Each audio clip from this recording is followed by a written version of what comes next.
Hello. Hello. So I just thought, what am I doing? Oh my god, I can't do it now that I know that it's real. Hello, I'm Jazz and this is a video.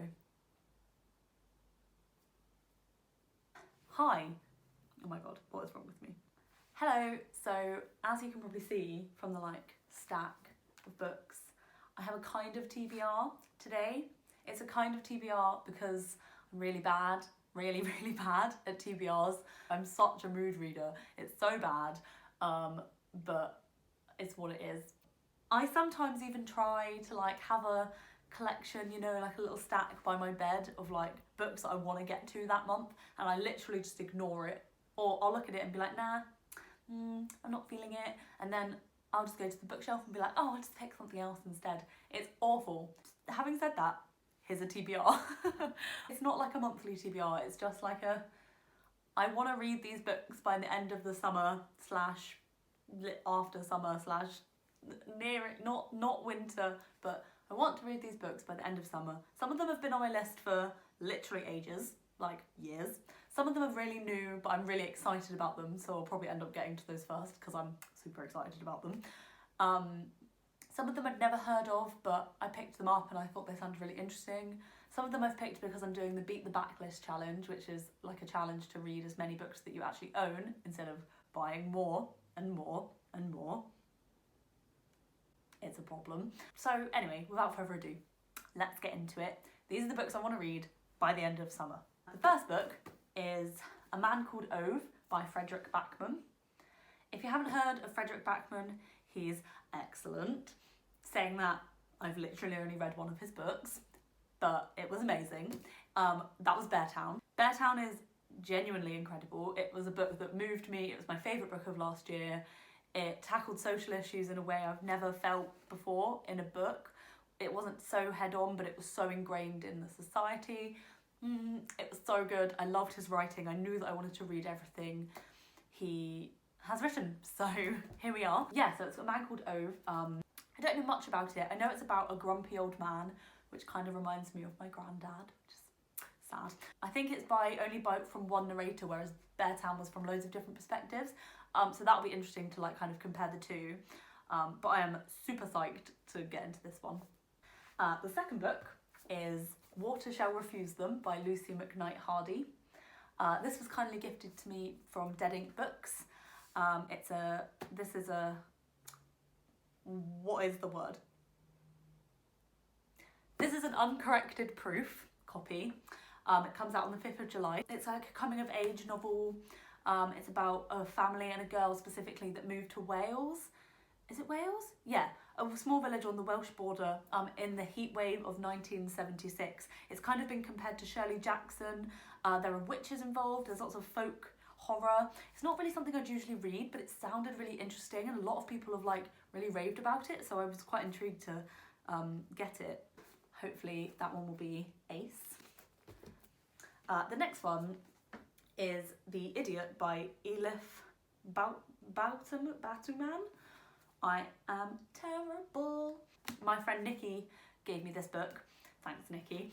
And it sounded really interesting, so I'm excited. Really helpful for people that are interested about the topic. It's about a woman called Celine who goes to Harvard, and it's kind of like her transition into adulthood. I've heard a lot that it's not very plot driven. I guess it's more character driven. I think I usually tend towards more plot driven books, although maybe that's a lie. Maybe I also like character driven books. I don't know. We'll see. It's also shortlisted for the Women's Prize for Fiction 2018. Here for that. Okay. The next book I have is N.W. by Zadie Smith, which, my god, this has been on my shelf since before uni, so a good 4 years ago. I even took it to uni with me and it just sat there and I didn't ever pick it up because I'm an idiot. I am the idiot. I'm so sorry. This is about 4 Londoners, Leah, Natalie, Felix and Nathan, and it's about their transition into adulthood, I guess, after they leave their childhood council estate, grow up and move on to different lives. So it follows those 4 different people I've heard so many good things about Zadie Smith and her writing, and I've just never ever read it. This is also shortlisted for the Women's Prize for Fiction 2013, which tells you I should have read it a really long time ago. That is one that I desperately want to get to, but never seem to gravitate towards, so I'm gonna force myself to gravitate towards it, and I really hope that I like it. So exciting. Books, books, books. Okay, the next one is Dumpling by, oh no, who's it by? Dumpling by Julie Murphy. I hadn't actually heard about this book until it became a film on Netflix, which was amazing. I watched it with my partner Ben, and then he kindly bought me the book for my birthday, which was nice. And I still haven't read it, and that was like 6 months ago, so yeah.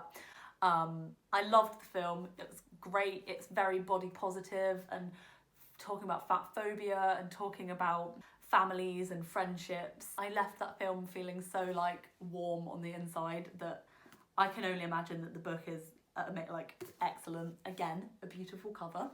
I can't wait.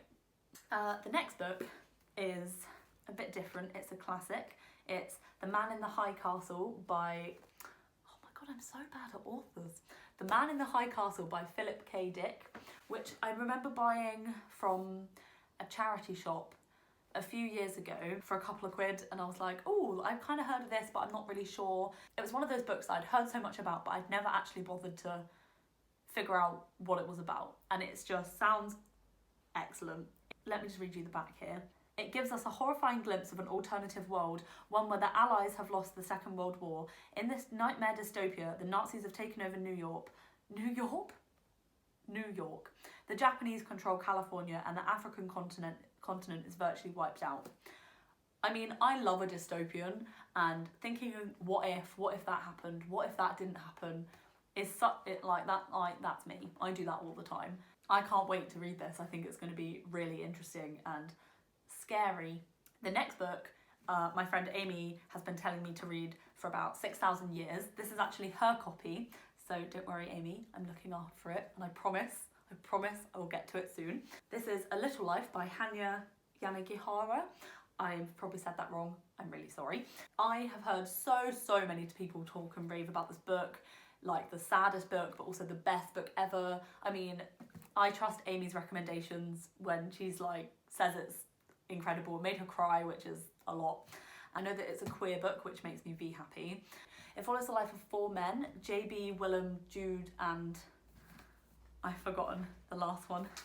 JB, Willem, Jude, and Malcolm. Yeah, I can't remember which one it is, sorry, but one of them ties them all together, and you learn a lot about his backstory and everyone's backstory and how they all come together. I mean, it's a hefty book. It's almost 700. Is it 700? Yeah, it's over 700 pages.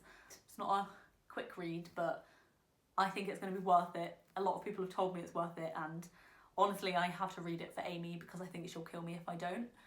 But I think I'm going to love it. So the next book is Muslim Girl, A Coming of Age by Amani Al-Khattab.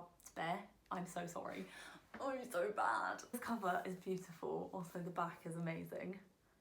I found this in Waterstones, and it sounded really interesting. Then I noticed that it was £1. Sorry, what book is £1 in Waterstones? So sold immediately, but I was already pretty sold, to be honest. It's written by the founder of MuslimGirl.com, which is a Muslim online blog. It's a biographical account of what it's like to be a Muslim woman in America after 9/11. It's really short. It's just over 100 pages. It sounds really interesting. I think it's really important to read books outside of your perspective, especially fiction and autobiographical ones. Put yourself in other people's shoes and really learn about how other people are experiencing the world. So I'm really excited to get to that one.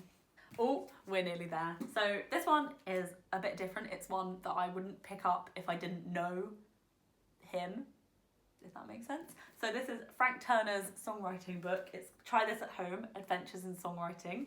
I love Frank Turner. He's my go-to lad when it comes to music. I've loved him for years, and I went with my friend Hannah to his book tour signing. I met him. It was very exciting. I mean, I've met him before, but it was lovely. It takes 36 songs from his back catalogue, and explores the songwriting process, and like talks about lots of different songs and kind of like a transition through his life as it changed. And yeah, it's kind of one of those ones that I'm excited to dip in and out of, read a song, read about this process behind it, and then kind of put it down. But I do want to finish it. I'm 2 songs in at the moment, and then I forgot about it. Classic me. Songwriting makes me happy, and Frank makes me happy. So yeah, I'm really buzzing to read this one. Okay, so this one is, you've probably seen this cover. This one is Queenie by Candice Carty-Williams, and my god, look at this cover, like holy shit. It's great also because you had the choice, you could pick what colour cover you wanted. I was going to get the turquoise one, but they didn't have it, so that's fine. I have this lovely pink one instead. Everyone I've said that I've picked it up has been like, oh man, you're gonna love it, so I'm really excited. I know that it's new adult, and it follows this woman who's kind of split between, she works with loads of middle class white people. It's a lot about love and race and just kind of relatable. Queenie will have you nodding in recognition, crying in solidarity, and rooting for an unforgettable character. Yeah, oh man, I'm buzzing. I can't wait to read this. I think this one is like kind of the one I'm going to pick up next because I've heard so many good things. So yeah, that's that one. Amazing. Cannot wait. That is that. We'll see if I actually end up reading all of these by the end of the summer. I hope I do, because a lot of those are ones that I've really wanted to get to. It's quite a variety. I'm really bad at reading a variety. I just gravitate towards YA, which is great, and I love YA. And at the moment, I'm especially gravitating towards queer YA, which is just even better. I've read so many queer YA books lately, and it's just been, I feel like I've actually been in heaven. I want to give myself a little bit of a bit of diversity in genre. This has been exciting, a first video. Let me know if you want to see more videos. I've kind of always wanted to do this, but always too anxious about people hearing me talk to myself. But here we are, so it happening. We'll see what happens, see if I make another one or this is a one-hit wonder. But either way, I hope you've enjoyed it, and I hope you have a lovely day. Bye.